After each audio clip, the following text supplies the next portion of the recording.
I didn't come into your life and knock on your door. And he'd have to snap out of it because he realized the reasoning there. It wasn't logical to think that I was a traitor or spy or somebody. Yeah. Why do you think, we were talking about this offline, why do you think the media chose to demonize McAfee so heavily? Well, McAfee was a lot like Trump. He reminds me extremely a lot like Trump or who is it? Robert F. Kennedy? Yeah. RFK. Yeah. All these guys. He's all about decentralization, peer-to-peer. Why do I need this bank right here controlling my funds, charging me everything, taking? Why do I have to go to this bank right here and tell them what I'm going to do with this money? And somebody would say, a lot of interviewers would say, well, John McAfee, like, why do you care if the bank questions where you're sending your money and what it's for? And John McAfee say, listen to yourself. Yeah. You're okay with the British coming in and sleeping with your wives, in the Revolutionary Warrior. You're okay. You've become so desensitized that you're like a freaking robot at the bank. They ask you, where are you sitting this 10,000? You have to tell them in detail where you're sitting. Do you know how absurd that is? Mm-hmm. They're asking you what you're doing with your money. Why do you care? And it shouldn't be any of your business. And that was John McAfee's plight. That was his whole argument, was decentralization, peer-to-peer. And that's what destroys the other companies. Uber destroyed taxi, peer-to-peer. Yeah. It's me and you. No longer are we going to go through some ridiculous, hyped up, unfair system. Where both of me and you have control over our money, and we do whatever we want. What is it to you? And they'd say, well, that's how the illegal trade of guns and drugs, and John would say, there's just as much as illegal drugs and gun trafficking going on with cash right now. Like, what's cash going to be? How's it going to be different with crypto? And crypto can be traced as well. So when you were operating security firms, like when you first started out, what were some of the discussions around? I mean, obviously there's all this, whether you call it conspiracy, whether you were in conversation around it, there was definitely individuals that, were against his philosophy and obviously definitely wanted to target him. So what were some of the security assignments or discussions around that as well, in terms of what you guys were setting up for him? Well, he first was concerned about the internal threat. He was always, remember, this guy is the guy that said that bugs were going to be in your computer in the 1970s and 80s, right? And he was right, viruses. So he's always concerned about internal threats in his own system. So in this particular case, it was his own guards he didn't trust. Whether or not that was true, I took everything John said at his word. Like I would just take everything he said at his word. And he had people come into his life that wanted to steal because they thought he was an old senile man, which was the absolute worst mistake you could make with John. He was an absolute genius at social engineering and manipulation. He could manipulate anybody. He could read right through you, right through me.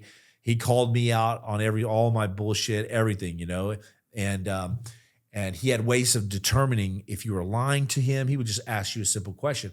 And one thing that he said that stuck with me was that he says, Jimmy, never forget this. He said, people will tell you everything that you will ever need to know about them if you just listen to them, and he could find out anything about you for $20, meaning if you were to steal $20 for him or not give it back or misplace it, then he would know everything that he would ever need to know about you. Doesn't mean that he would stop working with you if you stole from him.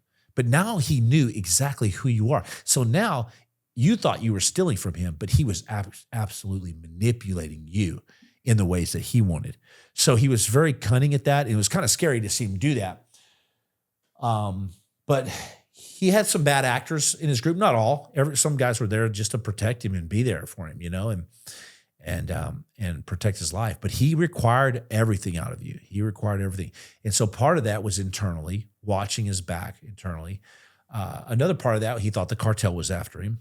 Another part of that was he thought the government was after him because of all the information that he had on, I'm not going to name their names, but 3 people, in the, but I don't want this to get blocked or anything. But he had a lot of security concerns. And number one, above me being the CEO or running his company or whatever you want, or negotiating for him, was his life. Nothing came over protecting his life. And one of the reasons why John trusted me above probably even Janice, his own wife, and she even would admit this to me, is because I am the only person that never came up to him, that reached out to him. I'm the only person in his whole life that he reached out to. You know, the Army guys, the guys that were surrounding him when I got there, they were kind of friends in the military service stuff, and they were all like connected and had brought each other on and come up to him and, you know, all this. Janice, as a prostitute in Miami, came up to him. Everybody came up to him. And so that was my one big card. I know there's a guy, Alex Foster, saying that he was his writer and his like closest confidant. McAfee wouldn't even talk to him. He was only there for maybe 4 weeks, only had 2 meetings with John McAfee for 5 minutes. John McAfee had me fire him, but now he's saying that he's like his closest confidant and a bestseller of his book. It's pretty ingenious of the guy. It's pretty weaselly too. Whatever.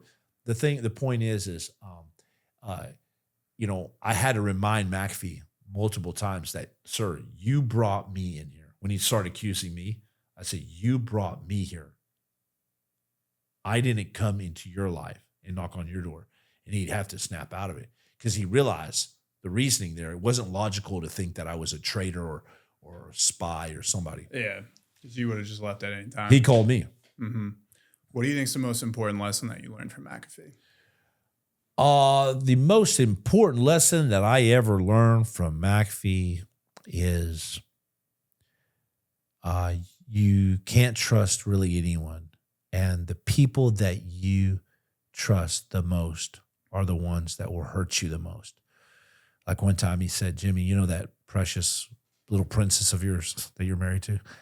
I said, yeah, what about her? You know, because it's always negative. You know, he said, you know, even she can betray you. And he goes, here's the problem, Jimmy. Here's your problem. He goes, you lift people up so high on a pedestal that eventually they're so high up here that they fall down on you and crush you. And I thought that was so true in life. Is anytime we get hurt or destroyed in life is our fault. Mm-hmm. It's not their fault. They're just humans. They're greedy little human beings, monkeys, whatever, you know, animals. You, my friend, are at fault. I'm at fault when we get hurt. Because when we really think about it, we almost knew it was going to happen. But we tricked ourselves into trusting that person, you know? And he said one more thing. He said a lot of things, but he also said, Jimmy, you would be a phenomenal businessman. I said, what do you mean I would be? I said, I want to be the best businessman. He goes, what I teach you here, you'll make millions. What I teach you and you take on the outside, you'll make billions. But you have one issue. You have one problem that you can't change, Jimmy. And that's how he would talk to me. And I'd say, bullshit. I say, you tell me this problem of mine, and I swear on my life, I will crush it, kill it, throw it in the garbage can. I don't care what it is. That's how greedy I was. That's how like I wanted to. You're ready to go. He says, I'm sorry, son, you can't change this. And I said, tell me, and I will. He goes, you have a heart. He goes, I'm sorry, you can't change it. And it's true. That's one thing that's hurt me in the past is, you know, when you have a heart in this world, you can only go so far in business. You can only go so far in life because it requires you to have a cold, ice cold heart in certain business transactions, certain things. You can remove yourself emotionally from certain things, but at the end of the day, you're in for a lot of trouble when you have a heart for things. Not saying I'm some choir boy, or not saying I'm like this big idiot, but you know, like when you have a heart, like you're loyal. You can't imagine that guy betraying you. Yeah. Can't imagine your buddy doing this. You know, you're like, well, I would never. I catch myself sometimes saying, man, but I would never do that. I don't know why they're doing this to me. It's like, I know, but this is how it is. Yeah, it's a ruthless fucking game. It's a ruthless world, bro.